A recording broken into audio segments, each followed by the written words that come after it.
Right, there are two sides to every story.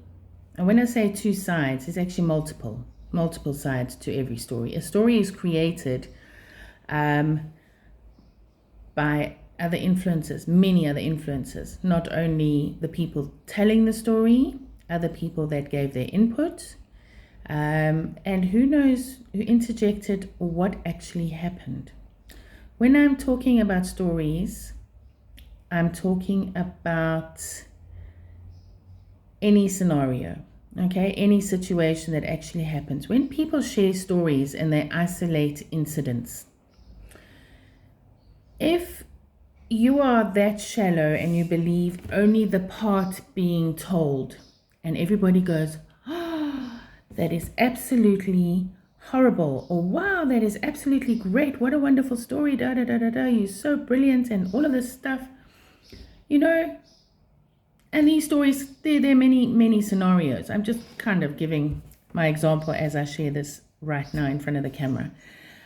There's always a lead up to how that story became, and there is a follow through to how the story ended. Let me give a simple scenario. Like, I used to work at an aftercare, and we weren't really meant to sit on our bottoms and just watch children. We were actually meant to interact, which I did, Julie. I love to interact children, empower, show them how to do skills, try new things, and encourage new games, new ideas on the playground, how to interact with each other. So you have to move around and actually see what they're getting up to. And they're naughty. They hide behind corners and they do things that they think nobody's watching, and treat each other, push, shove, all that other stuff, right?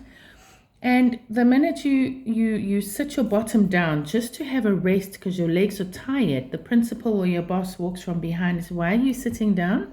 How long have you been sitting? They don't even ask actually how you're sitting down. You just get moaned at or trapped out, moaned at, grumbled at, whatever the situation is. And you kind of roll your eyes, stand up, and just get moving again, because otherwise I'm like, no.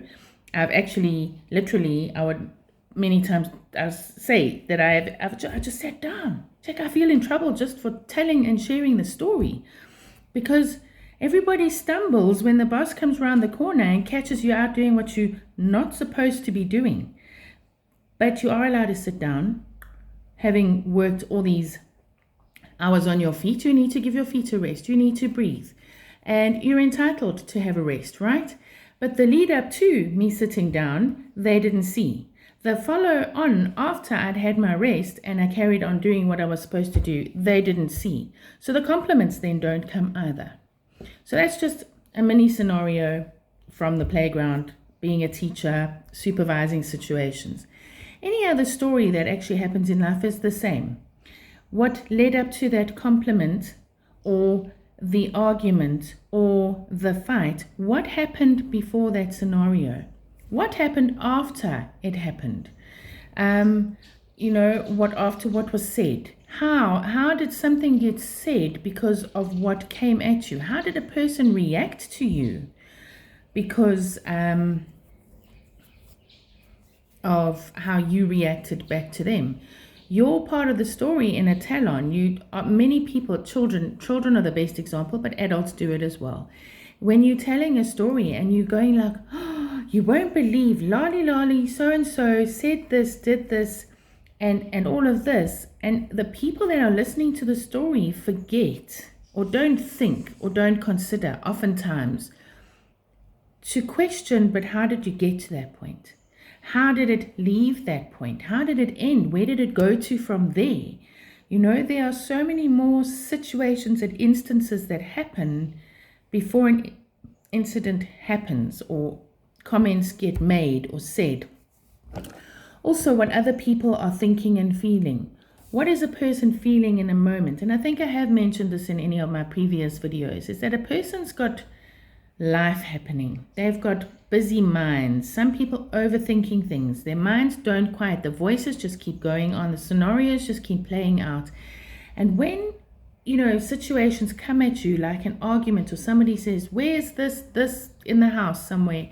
And you kind of like, sorry, what did you ask? And then they huff and they puff and off they go, because your ear wasn't kind of primed and ready for that comment to come out. you've got to remember that people need a moment to just recalibrate and go, where are we? Just land back on earth from their thoughts, never mind anything else. And so why I'm sharing this is that there are just more stories to a situation. I know in my divorce, many people took, well, I don't know. I can't exactly say how it was taken and assumed, because nobody came and asked me my side of the story. Nobody came and shared, what was being said on that side, except for my children, of course. But I eventually grew up and I left it and thought, whatever people want to believe, let them believe, let them hear what they want, let them take his side, let them, whatever, it's okay. I don't actually care. And, things that happen outside of drama like that, people like to create more drama as well. So a lot of information will come in, and in an isolated situation, it doesn't sound like anything, but combined with where the story has come from and why it has been created and why people feel the need to say things, share information, share the gossip, share the tea, It is part of communication that you need to grow, question, take a step back, think, absorb. Why would somebody be saying something like that? Some people are able to do stuff like that. Other people react in the moment, isolated, and it's a huge big explosion that's actually left field of the actual story. So where I'm going with this is that there are many, many sides to stories. Part of this is abuse in spiritual abuse, abuse in mental abuse, emotional abuse, and then physical abuse is easy. Physical abuse is about hitting, hurting, pushing, shoving, the worst one, stabbing, shooting, all the others. I mean, physical abuse is just anything physical that creates bruises, creates physical pain in real, where you feel your nerves get hurt. But your mental and emotional nerves also can be abused. And these ones are they're less obvious. They're harder to figure out. And a lot of that is to do with these sides of stories that people like to share. So-and-so will share this part of the story, but they're not going to tell the whole story. And it's wrong. It's very, very wrong. But it's not being educated in the world.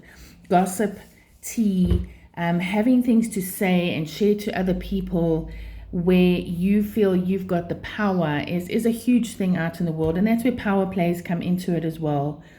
And it's not okay. So,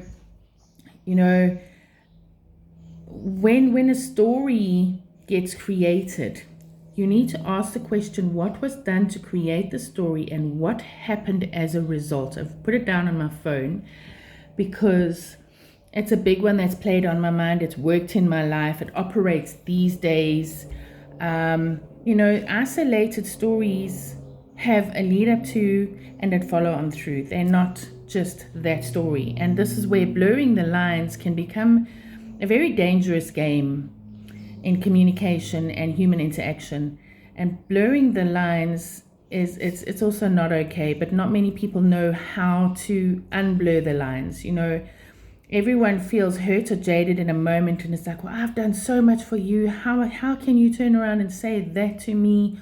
Or, however many of the other arguments have gone, I've long since moved beyond that kind of communication, but I see it happening all the time, and I want to help people learn to communicate better and learn to break it down to the very, very basics of why did the story happen? How did it get to that point? What is the actual root cause of this thing that keeps going on and keeps going round and round and round? Many people operate in these constant circles and spirals. They keep coming back to the same argument, same type of thing, same type of what is it that you're wanting for yourself that you keep feeding this monster that keeps coming back in this type of argumentative pattern?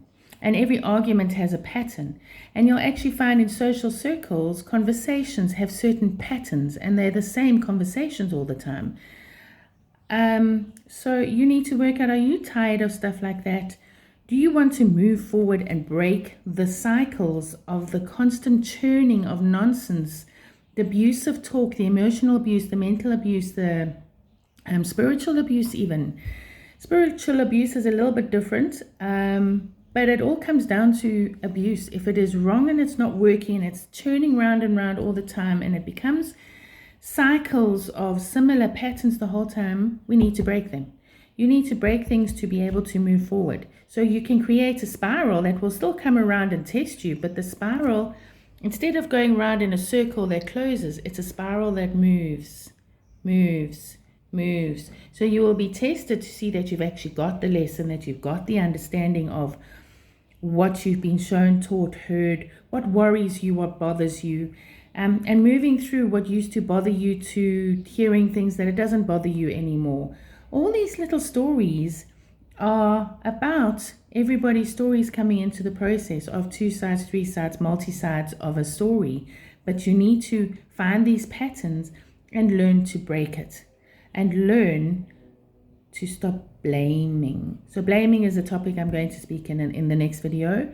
Blame on its own is quite a big one, but blame is has a lot to do with these spirals and these communications, that it's always someone else's fault that I'm coming to this, that I get into this situation. So yeah, I'm hoping this makes a lot of sense of what I've said. Communication is always a story involved. What happened before? What created the story? What and how is it constantly perpetuating and going round and round? And what is feeding all of these communications that are hurting us, that are aggravating us, that we can't get out of? So yeah, I want you to communicate with me at livesmartfd@gmail.com. Let's share these scenarios. Let's see how we can help break cycles. It's a lot of what I have been working on is cycle breaking. And yeah, I'd love to share more with you, communicate more with you, grow a communication forum, however we grow foundational development going forward with Live Smart. So communicate with me, please, at livesmartfd@gmail.com, and let's see how we can help our forward movement, forward thinking, cycle breaking, spiral shifting movements going forward.